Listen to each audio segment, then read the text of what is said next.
All right, so before you program your controller, one very, very, very important thing to remember is you need to make sure that you have a completely balanced pool.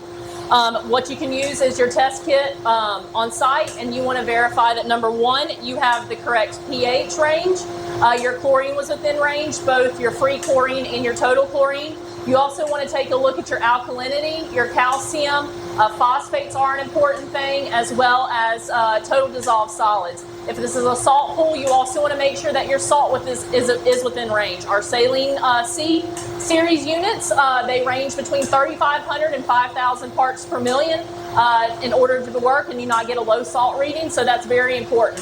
Think of a controller as cruise control to your car, right? You've got to get your car up to that speed, and this job for the controller is going to be to maintain that. So if you go and you program a controller with unbalanced water, it's going to give you off readings. It's going to give you a lot of problems down the road. So please make sure that is done prior to configuring your controller.